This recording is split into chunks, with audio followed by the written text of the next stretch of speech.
For 7 boards and 8 assists as the Lakers sweep the season series and win for the 4th straight time. They are up to, or they could be up to 6th in the West with a win in New Orleans tomorrow and a Portland loss to Denver. That is still a possibility. Yeah. They could play their way out of the 7th situation. They're now 29-15 with LeBron James in the lineup. If you're a Laker fan, this is a huge sigh of relief for you. Let's hear from LeBron and AD what it's like having everybody back in the lineup. I felt pretty good. A lot better than I did the last time I suited up. Just putting a lot of work, obviously off the floor. Just getting my ankle right, getting my foot right.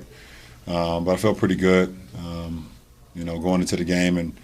And the last game I played, I think that was Toronto. I think, that halftime break kind of, stiffened my leg up, stiffened my ankle up. But tonight it was a complete 360 for me, or a complete 180, I would say, and allowed me to, still play the game that I wanted to play. So, I think every game I'll get better and better. But it was a good first test for me. So good to get the whole team back out there, get our rhythm and our chemistry again. It felt great. Lakers now 18-8 with both LeBron James and Anthony Davis in the lineup. That is a much better record than what we've seen recently with this LA team.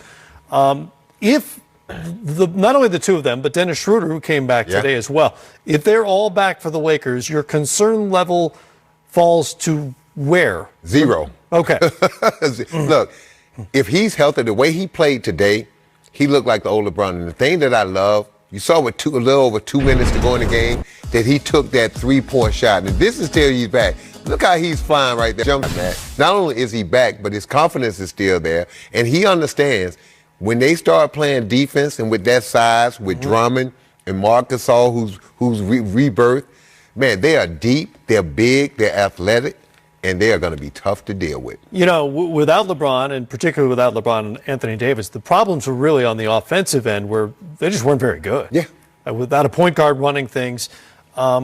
Defensively, if you're facing the Lakers now, as a coach, how much changes for you with LeBron James running the Laker offense? Man, it's hard, man, because that size. Look, Dennis Schroeder, now they have 2 guys who are basically point guards on the floor, LeBron and Dennis. And then when he puts you in pick and roll, especially he and Anthony Davis, what do you do? Because you normally got a bigger guy on Anthony Davis. So if you switch, LeBron's going to break him down. If you switch also, the smaller guy rolls down on the post for Anthony Davis and he works him over. And then this is the X factor.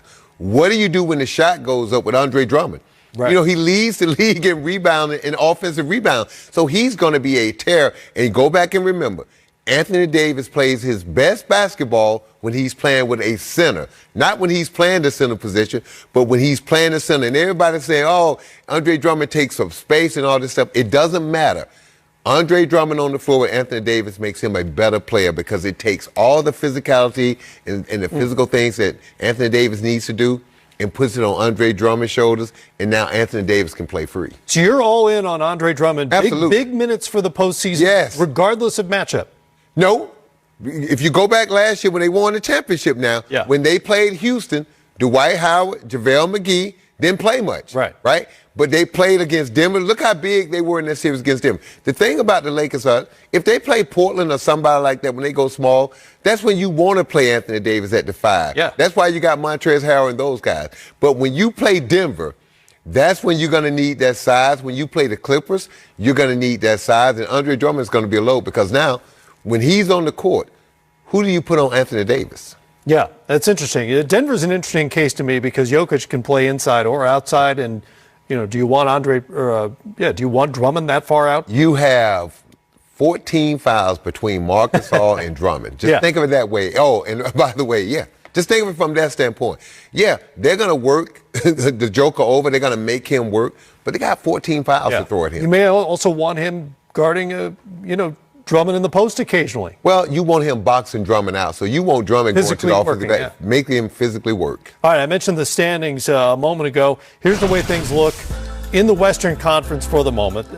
Lakers have the same record as the Trailblazers. Portland has the tiebreaker there, but the Lakers could move up if they win out tomorrow and Portland loses to Denver. Lakers are in New Orleans to take on the Pelicans. Portland plays the Denver Nuggets, who I would think, well, that's an interesting question. If you're the Nuggets, do you want the Lakers first round, the first round? You probably don't, right? LeBron is back. So how are you approaching this game tomorrow? You're stuck because the team below you, because right now, the Nuggets have the tiebreak on the Clippers, right? Right.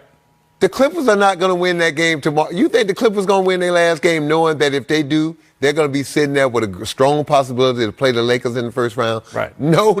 They're going to lose that game. Denver is going to end up playing the Lakers unless the Lakers can move up and Portland drop. But if you're the Clippers, you're not doing anything. They rested their players last night. Yeah. What do you think they're going to do the last night of the season? I have a pretty good idea. You cannot, there's no way, man, and you've been around a long time. Playoffs about matchups. If people can talk and say what they want to say, you're afraid of this team. No, it's not about being afraid. It's about being smart. You want to play your toughest opponent in the Western Conference Finals. You don't want to have to see them in the first or second round. Or get lucky and avoid them. That's it. If they get taken out. That's it. All right, more coming up here. It's game time for a Saturday night presented by State Farm. Hey, guess who else is back?